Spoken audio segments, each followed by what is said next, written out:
अस्सलाम वालेकुम जी। वही हुआ जी जिसका डर था। और डर क्या था कि जिस तरह पाकिस्तान जो है वो तालिबान का बड़ा भाई बनने की कोशिश कर रहा था, और जिस तरह कुछ लोगों ने ऊधम मचाई हुई थी, उसके नतीजे में तालिबान की तरफ से कोई रिएक्शन ना आ जाए, तो वो आ गया जी। दोहा दफ्तर ने जो है वो ठोक बजा के तो बांझ के जवाब दिया है जनाब। अब ज़ाहिर है कि हम नॉन नेटो लाई हैं, उनके नेटो के नॉन नेटो लाई हैं अमेरिका के, तो हमने तो वही लाइन लेनी थी जो अमेरिकन ले रहे थे। और अमेरिकन क्या लाइन ले रहे थे कि जनाब ह्यूमन राइट्स वायलेशन नहीं होंगी, ख़वातीन के हकूक़ होंगे, इंक्लूसिव गवर्नमेंट होगी, है ये सारा कुछ। ये जो तराना पढ़ना शुरू किया हुआ था वो हमने भी पढ़ना शुरू कर दिया, और ज़्यादा ज़ोर आवाज़ से पढ़ गए। तो उन्होंने बाकियों को तो कुछ नहीं कहा है। हमें उन्होंने दोहा दफ्तर ने शटअप कॉल दे दी है शाह महमूद कुरैशी साहब को कि जनाब अपने मेचे में रहें, आप क्या बातें कर रहे हैं, आपके यहाँ क्या हो रहा है। आपके यहाँ तो आपने जो जिस तरह की है इंक्लूसिव गवर्नमेंट इंस्टॉल की हुई है, उसके नतीजे के अंदर आप किस मुंह से ये बात कर सकते हैं, और हमें आप कैसे किस तरह कह सकते हैं। तो ये बहरहाल वो ऐसी बात थी कि जो हमें नहीं सुननी चाहिए थी, और जो हमें सुननी पड़ गई है। और उस अहमकाना तरीके से जिस तरह के हम एक डेलिकेट फ़ॉरेन ऑफिस के मामले को अगर हम देखें, तो फ़ौरन महाज पे इस वक्त लम्हा मौजूद में मुझे ये कहने की इजाज़त दीजिए कि पाकिस्तान की जो हालत है वो पतली है अफ़गानिस्तान से। अफ़गानिस्तान से तो फिर भी कोई रब्ता कर रहा है, हम तो फ़ोन कॉल नहीं करते। वो फ़ोन कॉल नहीं आ रही उधर से, ठीक है ना। हम तो फ़ोन कॉल एक लेके बैठे हुए हैं पूरी दुनिया के सामने कि जनाब अमेरिका का सदर हमारे वज़ीर आज़म को फ़ोन कॉल नहीं करता, तो इस तरह पता नहीं हमारी बहुत ज़्यादा डिप्लोमेटिक किस्म की बेइज्जती हो रही है।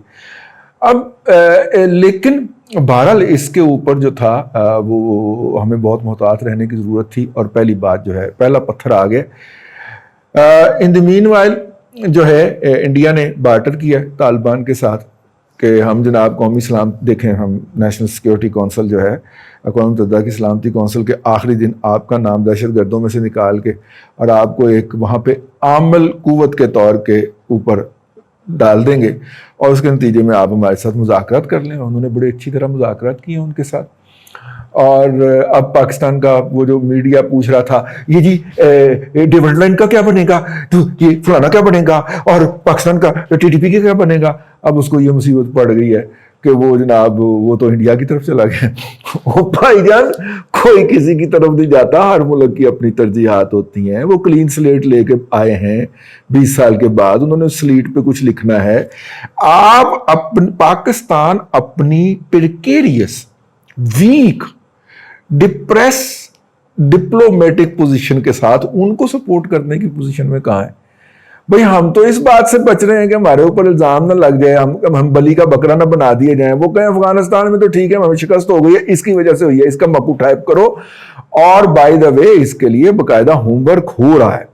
हमें ऐसा पंगा लेने की कोई जरूरत नहीं थी और ना है कि हम जनाब उखली में चढ़ के सर दें और कहें कि जनाब हम मामे होते हैं तालिबान के और आए हम आपको उससे मिलवा के देते हैं। तालिबान के जो एडवाइजर्स हैं बहुत अच्छे हैं, उन्होंने उनको बहुत अच्छा एडवाइस किया था।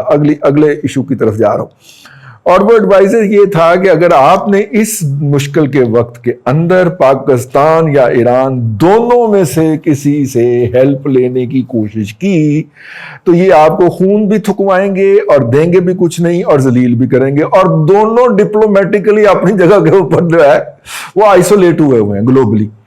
ईरान के ऊपर इकोनॉमिक सैंक्शन है, पाकिस्तान के ऊपर लगने वाली है, तो आपने इनके करीब नहीं फटकना। तो ये बात उनको समझ आ गई है।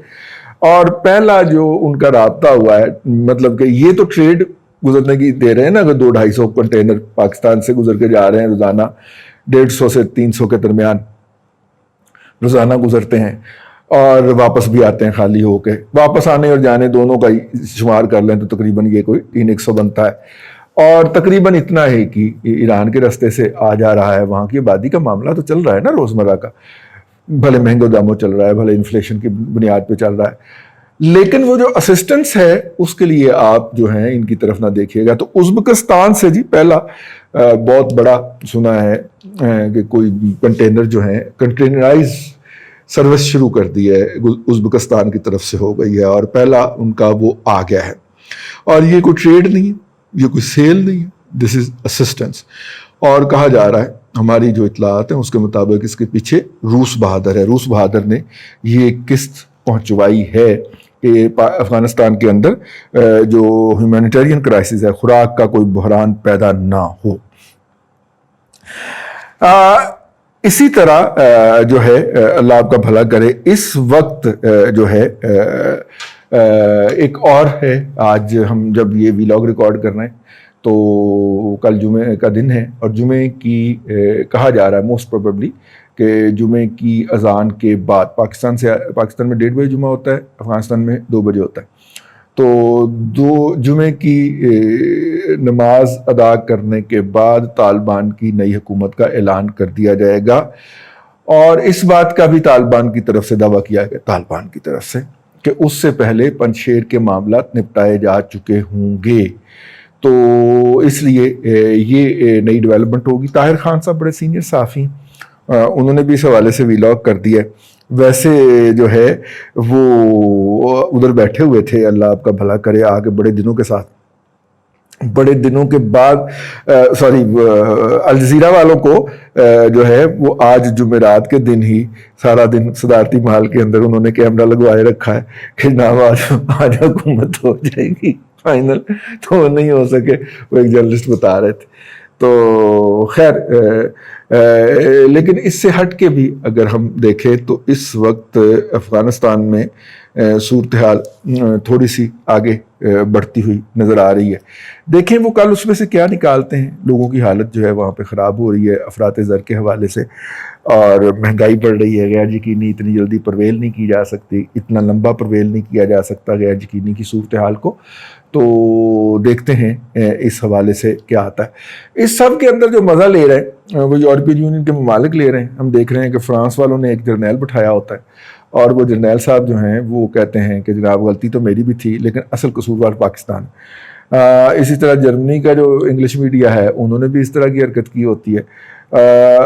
یورپین یونین کے اگرچہ ہم ان کے وزراء خارجہ کو مل رہے ہیں، اور ہمارے وزیر خارجہ صاحب باندر ٹپوسیاں الٹی ٹپوسیاں مار رہے ہیں کہ جناب بڑے بڑے وزراء خارجہ سانو مل دینے ہیں، محلے دا تھانے دار ساڑے نال ہاسا سے گلاں کردا. وہ کہہ رہے ہیں کہ بڑے بڑے اہم وزراء خارجہ مجھے مل رہے ہیں اور میری محلے میں بڑی عزت ہوتی ہے، لیکن اگر ان کے میڈیا کے اوپر نظر ڈالیں تو بلی کا بکرا اختیار کر رہے ہیں، اور جس کا نام پاکستان ہے. اور وہ اس وقت جو ہے وہ سارا کہ جناب ہم نے تو کامیاب ہو جانا تھا، یہ پاکستان نے ہمیں دھوکہ دے دیا اس کے اندر.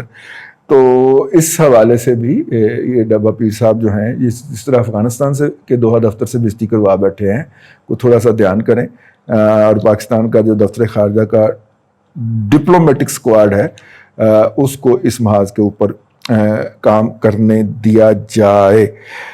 یہ کچھ اپڈیٹس تھیں افغانستان کے حوالے سے، میں نے کہا آپ کی خدمت میں عرض کر دیا جائے. اللہ آپ کو آسانیاں عطا کرے اور آسانیاں خلق خدا میں تقسیم کرنے کی توفیق عطا کرے.